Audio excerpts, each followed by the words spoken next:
We need to talk about the head of UNRWA. This guy is hiding the truth. We can't let him get away with it. This is Philippe Lazzarini. He's the head of UNRWA.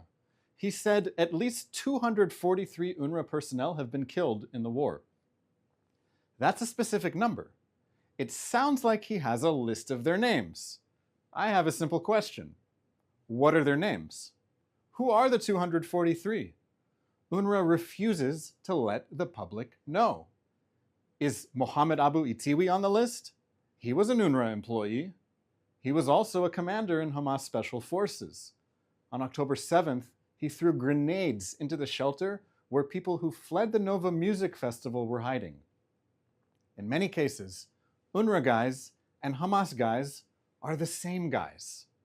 UNRWA teachers were among the Hamas terrorists who invaded Israel on October 7th. The head of the UNRWA Teachers Union in Lebanon, Fatah Sharif, was also a senior Hamas commander in Lebanon. Is Sharif on Lazzarini's list of dead UNRWA employees? Why doesn't UNRWA publish the list of names? I'll tell you why. Israel will cross-check the names against a list of known Hamas terrorists. The whole world will see how deeply Hamas has infiltrated UNRWA. Let me know in the comments if you think I'm onto something. Good news. The maximum pressure campaign against the Iranian regime is making a comeback. The Biden administration was not strict with its Iran sanctions implementation. According to the Financial Times, Iran's crude oil exports have more than tripled in the past 4 years, from a low of 400,000 barrels a day in 2020 to more than 1.5 million barrels a day in 2024. Iran made lots of money from this. Where do you think that money went? It didn't go to the Iranian people. It went to the Hamas rapist regime in Gaza. It went to the Hezbollah terrorist army in Lebanon. It went to the Houthi pirates in Yemen. The Iranian regime used its billions of dollars to build a ring of fire around Israel. Israel is now defending itself on 7 fronts. President Trump's transition team is reportedly drawing up executive orders that he could issue on his first day in office to increase the pressure on Iran. This is the right move. We must increase the pressure on the Iranian regime so that it can't fund its forever war against Israel. The Iranian regime is the problem. Maximum pressure on the Iranian regime is the solution. Every day, the IDF is uncovering more of the Iranian regime's investments in Lebanon. By that, I mean the massive military infrastructure that Hezbollah built very close to Israel's border. What the IDF is revealing is incredible. Hezbollah was prepared to invade Israel and carry out a massacre, just like what Hamas did on October 7th, but potentially worse. Hezbollah built a huge tunnel network near Israel's borders. Weapons were ready, ammunition was ready, motorcycles were ready. Hezbollah fighters could have mobilized rapidly without warning, burst into Israel at multiple points along the border, conquered villages, and taken hostages. Israel will never again allow a terrorist army on its border to have the capability to launch such an invasion. We are not going back to an October 6th reality. Israel has said for the past year that Hezbollah must back off or it will be pushed away. Hezbollah hasn't backed off, and it's being pushed away. The Iranian regime has invested huge sums of money in its proxy armies. It also invested huge sums of money in a military nuclear program. Yes, a military nuclear program. If you thought that Iran froze its military nuclear program decades ago, you're wrong. When Israel struck targets in Iran at the end of October, one of the sites it hit was a nuclear weapons research facility in an Iranian military complex called Parchin.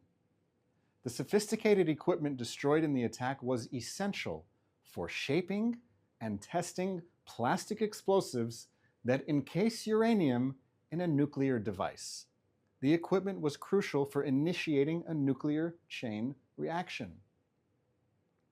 Iran claims that its nuclear program is entirely peaceful. It's not. Iran wants to wipe Israel off the map, and Iran continues to explore ways to do just that. Israel will never allow Iran to develop a nuclear weapons capability. We need maximum pressure on Iran until it abandons its military nuclear program forever.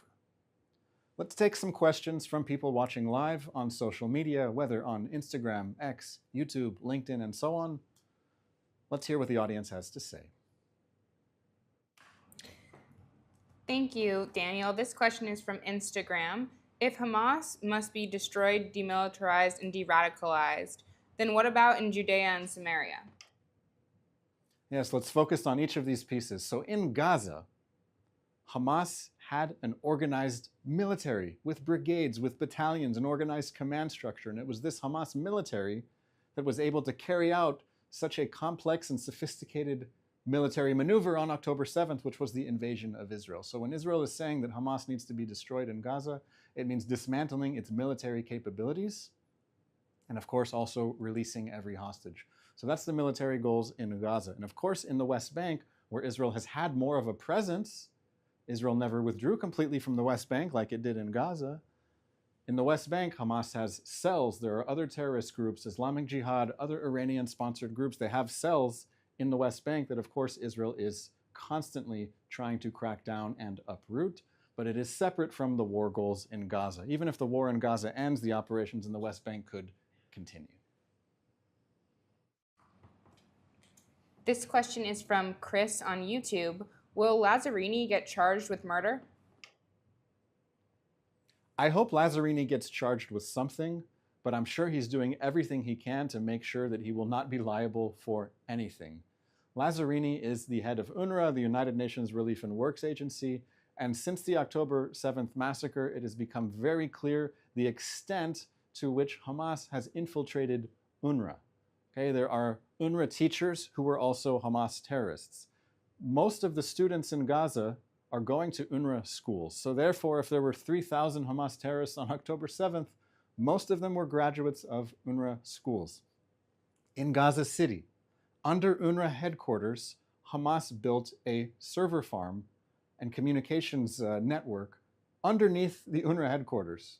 Okay, it was hidden in a tunnel, and Hamas was taking electricity from the UNRWA headquarters above for its massive computer server farm down below. So maybe someone in the UNRWA headquarters above saw the electricity bill, they saw the amount of electricity that was being used and said something, or they didn't. Maybe the person who was working in UNRWA was quite cooperative with Hamas down below, it's not clear. But at a minimum, Lazzarini is completely negligent. He has not done anything to screen UNRWA employees for ties to terrorism, and that's something that we've been saying needed to change. It didn't change, and that's why Israel, the Knesset, the parliament, passed legislation saying that the state of Israel and its institutions are not allowed to cooperate with UNRWA anymore, and that's because it has been completely infiltrated by Hamas. So Lazzarini is presiding over an organization that has been infiltrated. It needs to be shut down. He needs to go. In the meantime, we need to keep up the pressure. This question is from Ed on YouTube. What's going on in northern Gaza? People are claiming that they're preparing the ground for Jewish towns in the area. Can you comment on this, please? Yes, in northern Gaza right now is where some of the most intense fighting continues in the Gaza Strip. There are Hamas fighters who have refused to surrender, refused to lay down their weapons, and they are continuing to fight from northern Gaza. They are fighting from densely populated areas. They are fighting from apartment buildings. They are fighting from tunnel networks under the buildings. They have snipers on the roof. They have RPGs. There is an intense urban warfare taking place in northern Gaza, and Israeli soldiers are paying the price in this battle. There have been many Israeli casualties. I just read of another one recently in northern Gaza. So at the same time that this intense fighting is going on in northern Gaza, Israel is doing everything possible while there's fighting going on to make sure that civilians can be out of harm's way and that aid can reach civilians in northern Gaza. There is a border crossing in northern Gaza. It's called Erez, E-R-E-Z. That has been open for trucks going into northern Gaza. There is aid in the southern part of Gaza. So there's aid within Gaza. There's distribution that needs to be improved by international aid organizations. But the key thing to remember about northern Gaza specifically is that there's a war going on. Hamas has chosen the battlefield. Hamas is fighting from these densely populated urban areas. And the result is going to be that that's where the war is going to be. And until Hamas is either defeated in northern Gaza or surrenders, then the situation in northern Gaza is going to continue to be a war zone. Viv on Instagram asks, what can PR do in Israel to disprove genocide claims?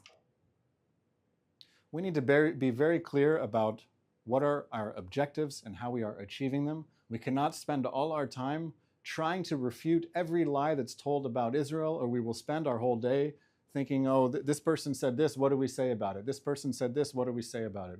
We're not here to explain ourselves, we are here to demand answers. We're here to demand that Hamas lay down its weapons and release the hostages. Hamas chose to go to war on October 7th. It is facing the consequences of its war, and it's obvious to everyone who observes the situation that that is what's happening, that there is a war inside Gaza and Israel is fighting that war while doing everything possible to minimize, to mitigate the harm to civilians in Gaza. But Hamas has chosen to fight from civilian areas, to fire from civilian areas, to move around looking like they're civilians until they can pick up a weapon somewhere else. We're talking about urban warfare. You can look at what many different military experts have said, that Israel is going above and beyond the requirements of the Geneva Conventions to minimize, to mitigate harm to civilians. That's what Israel will continue to do until Hamas lays down its weapons, until the hostages are released. This is a just war. It is fought justly. We do not need to apologize for it any further. This is our final question. Can you tell us more about the drone that came into Israel from the east today? I just saw the report as I was going live that earlier today there was a drone infiltration and sirens went off in the city of Rishon LeZion, which is just south of where I'm standing now. Okay? We don't know exactly where this drone came from or which flight path that it took. It may have originated from Iran itself. It may have started its flight in Iraq. It may have started its flight in Syria. It may have started its flight in Lebanon and flown south before it was finally picked up on the radar.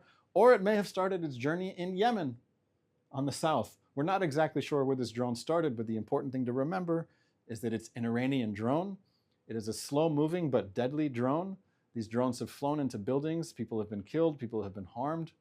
Israel is facing a seven-front war, which is why when I don't know, when I hear that there's a drone, I'm not actually sure which direction it came from. We're going to continue fighting until we can be safe in our own homes. Thank you so much to everyone for watching the live daily briefing. You can follow me, Daniel Rubenstein, on Instagram. I am on Twitter. If I didn't get to your question, you can try to submit it to me. We are going to be live every day this week, Sunday to Thursday, 3 p.m. Israel time, 8 a.m. on the East Coast. Also, check out our new Spanish channel. We have published a Spanish channel. You can find it from our main channel. We have a lot of interesting content there. Hope you'll check it out. Tell your friends. I'm Daniel Rubenstein. It's been a pleasure speaking with you. Have a lovely day.